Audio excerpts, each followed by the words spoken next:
Did you also think I was being very disrespectful by wearing a Star Wars t-shirt? When it comes to Star Trek, I'm a casual fan. I've watched the original series and a couple of episodes of The Next Generation. I also watched The Wrath of Khan, but none of the other series. So when the reboot happened, I was excited to see what they would do with the prequel series. I, like everyone else, loved how they managed to create their own timeline so they could do their own thing and not interfere with Star Trek canon. But then came Into Darkness, and I felt like it was unfairly given a bad rep. That was the danger of redoing Wrath of Khan. It was a beloved movie, and I get why people were upset with them messing with it. It didn't really bother me though. I liked it. But I think with it, they lost some of the goodwill they had gained with the first movie. So when Star Trek Beyond came out, it wasn't giving the love or attention it deserved. First of all, the movie came out and it was supposed to be the 50th anniversary celebration of Star Trek, which premiered in 1966. So it already had an air of sentimentality to it. But then Leonard Nimoy died and they had to do a little tribute to him during the movie. Then Anton Yelchin died before the movie came out and they had to double up on the tributes. It was co-written by Simon Pegg, who plays Montgomery Scott, Scotty, who was a fan of the original series and his shows. It felt like an episode of the original series, but it had the action of the reboot. It was the perfect balance. Not too much of one or the other. How they ended up in the nebula had the action of the reboot. Shields up! Red alert! Fire everything we've got. Captain, we are not equipped for this manner of engagement.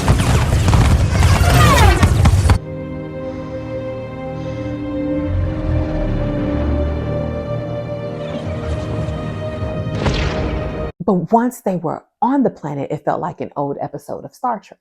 The exploring of their surroundings, looking for their counterparts, making friends with the locals, the crew being held hostage, and them working together to escape. Even how they discovered their enemy was once an ally. It really was a throwback. I liked how they mixed up the pair-ups. Kirk and Chekhov. Run! Spock and Bones. Well, at least I won't die alone. Well, that's just typical. Scotty and the new alien. I am Jayla, and you are Montgomery Scott. Hi, Scotty. Come now, Montgomery Scotty. Uhura and Sulu. He's been watching us this whole time. It shook things up while exploring the chemistry of the different crew members. It showed how far they had come as a crew since the first movie. And with that, they also explored how far Captain Kirk has come as a captain since the first movie. In the first movie, he was an arrogant know-it-all. Doing a lot of those this week. In the second movie, he was still arrogant, but he relied on his crew and would do anything to save them. In the third movie, he has come into his own as captain.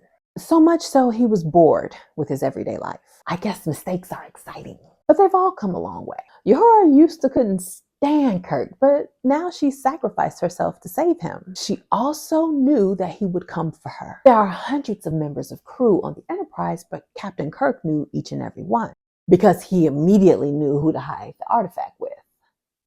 They also really utilized the two captains as foils. A foil character is a character whose traits, actions, or values contrast with another character. Typically the protagonist to highlight or emphasize main aspects of the main character. They were both willing to do whatever it takes to save their crew. But Captain Kirk wouldn't go so far as to murder people in order to unnaturally extend the lives of his crew. He also wouldn't blame the Federation for getting lost. All distress calls unanswered. Like, dude, you got lost. The Federation do not care about us. It's not their fault they couldn't find you. You couldn't find you. Notice how y'all extended your lives, got little spaceships, and you still didn't go home? Probably because you still didn't know where you was at. So Krall lured in crews and stole their lives. And he was betting on Kirk coming to get his crew so he can get the artifact from him. They also made a big thing of Krall calling the Enterprise crew's unity a weakness. Lieutenant, unity is not your strength, it is your weakness. Even though it something that he and his crew also had. Yes, their unity was a twisted and dark unity, but they were still united in their goal to murder people in order to extend their lives. Now, the climax was all Reboot. Let's make some noise. That's a good choice. From playing rap music to destroy the hive of their enemies, to chasing the enemy through Yorktown, and finally Krall and Kirk having a man-on-man fight. The rap music played during the climax was a throwback to the first movie when the same song played during a moment where young Kirk stole a car.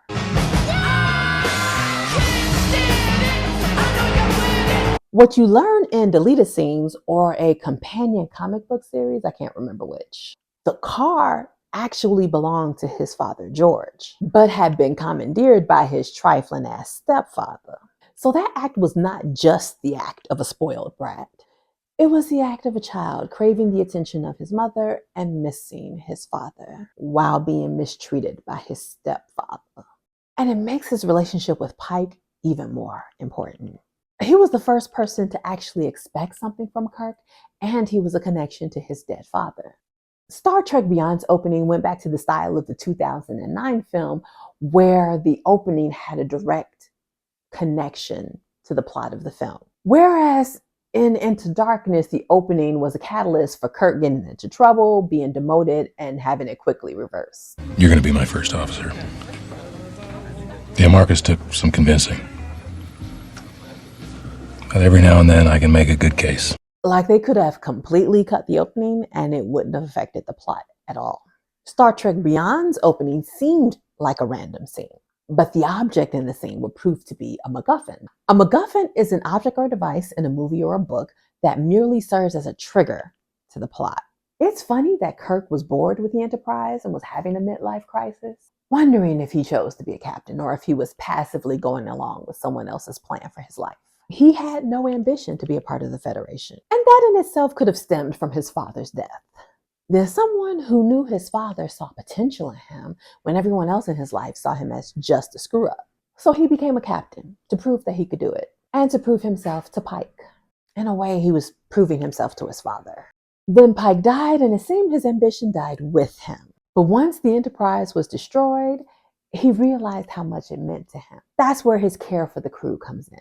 Yes, he was bored of his day-to-day life, but he was attached to his crew and how well they worked together.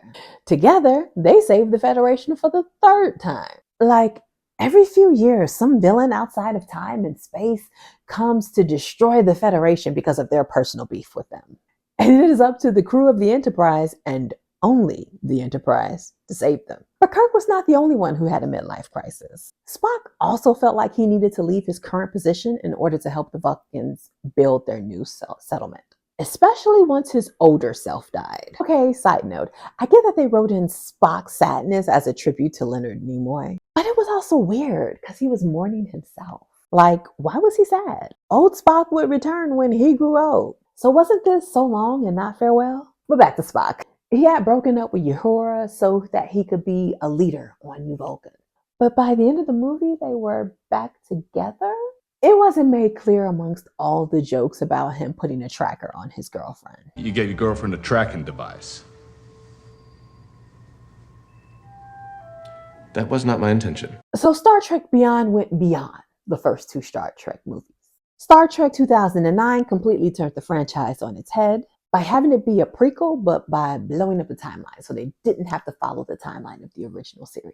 It was Star Trek, but also its own thing. Then Into Darkness went further into this concept by recreating the famous plotline of The Wrath of Khan, but recasting the main villain from a Hispanic man to a British one. And Beyond, the crew went into a nebula which they had never been in before. So technically the crew went beyond, but also the film went back to the familiar. The familiarity of the series it was based on and the familiarity of the reboot which revived the franchise. When it comes to movies, familiar is not always a good thing, but for Star Trek Beyond, it was great. It was a throwback to the old phrase, if it ain't broke. Star Trek 4 would have been a real throwback, bringing back Chris Hemsworth to play George Kirk and having another time travel adventure with father and son. I was so excited for this plot, but Paramount would not pay the people what they wanted. And by the time they were willing to give up the cash, they kept losing directors to other projects. So, do you think Star Trek Beyond is unfairly overlooked? Let me know in the comments below. If you enjoy my videos, please support my channel by subscribing or donating through Ko-fi or Cash App. Or you can purchase merch related to my fantasy novel or just buy my fantasy novel, The Fairy Princess. And let's continue the conversation in the Fairy Princess Facebook group. All links in the description. Thanks.